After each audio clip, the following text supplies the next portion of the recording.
Salut! Aujourd'hui, j'ai décidé de vous emmener au lycée hôtelier Alexandre Dumas à Elkirch, vous montrer comment dresser une belle table pour les fêtes de fin d'année et surtout assister à un cours exceptionnel avec un professeur en pâtisserie pour cuisiner des bredellets et des manelets. Je suis avec Chantal Wittmann, professeure art de la table ici au lycée Alexandre Dumas. Chantal, c'est quoi pour toi une belle table de fête? Dans un premier temps, évidemment, on va choisir sa nappe. Alors la nappe, moi je vais la choisir blanche parce que blanche, on va pouvoir accorder toutes sortes de décors, une belle vaisselle. On peut utiliser une surnappe ou un apron, ou alors un chemin de table ou des sets de table également, en fonction de ce que l'on souhaite. Ensuite, bien sûr, les assiettes, les verres, les couverts, il faudra bien penser à les nettoyer, les polir correctement pour éviter toute trace parce que c'est plus joli, c'est plus sympa. Et ensuite, bien sûr, les couverts. On peut très bien poser tous les couverts utiles pour le menu. Alors en ce qui concerne la décoration, moi je suggère des bougeoirs. On peut rajouter quelques paillettes pour rappeler vraiment le moment festif. Je suis avec Jérôme Malassagne, professeur de cuisine ici au lycée Alexandre Dumas. Jérôme, il me semble que tu as préparé avec Chloé et Damien un cours de cuisine pour les téléspectateurs et les internautes de grains de sel sur les bredellets et les manelets. Alors Nicolas, pour nos manelets, on va avoir besoin d'1 kg de farine, 120 g de sucre, 20 g de sel, 60 g de levure. À la maison, on peut utiliser de la levure déshydratée, ça fonctionne également. 360 g de lait, 200 g d'œufs, 3 à 4 œufs à la maison. Et on a besoin de 200 g de beurre. Bon, on attaque la pâte? On y va!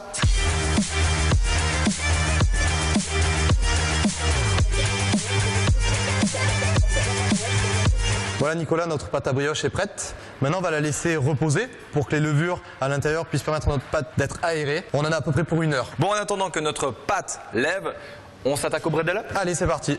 Nous, on va utiliser 250 g de beurre, la même quantité de sucre, 110 g d'œufs, à peu près 2 œufs. On va utiliser 275 g de farine, la même quantité de poudre d'amande, une petite pincée de sel. Et pour aujourd'hui, on va utiliser la cannelle. D'accord. Pour avoir vraiment l'esprit de Noël.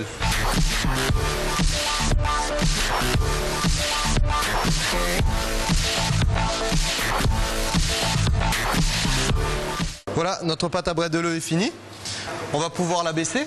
Pour la baisser, on ne va pas travailler directement avec le rouleau, ça risque de coller dessus et on ne veut pas rajouter de la farine parce que ça nous changerait la couleur. Donc on va mettre une autre feuille de papier dessus et on va venir l'étaler entre nos 2 feuilles de papier. Oui. On va faire nos petits bredelleux en forme de petits sapins. Ok. On va venir sur notre pâte appuyer tout simplement pour faire notre petit sapin. On le défait avec une petite spatule et on vient le poser à côté, prêt à aller au four.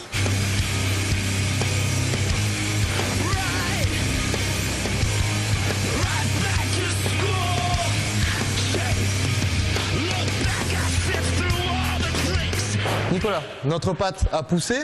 D'accord. Maintenant, on a notre morceau. On va l'étaler avec la main et le faire remonter pour obtenir une boule. Ok. Une fois qu'on a notre petite boule, on va venir faire notre carotte. Une fois qu'on a la carotte, on va utiliser le petit doigt. On va venir faire la tête. Ok. Une fois qu'on a la tête, il va nous falloir faire à notre petit maneleux ses jambes. Et ensuite, les bras. Top.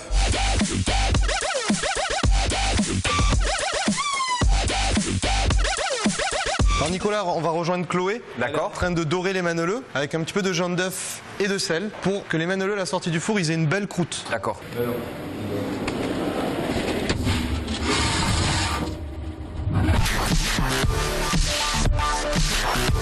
Merci Jérôme pour ce fabuleux cours pour nos téléspectateurs et nos internautes. Merci également à Damien et Chloé pour votre bonne humeur. Et puis ce goût de ces manellas. Eh ben allez hein.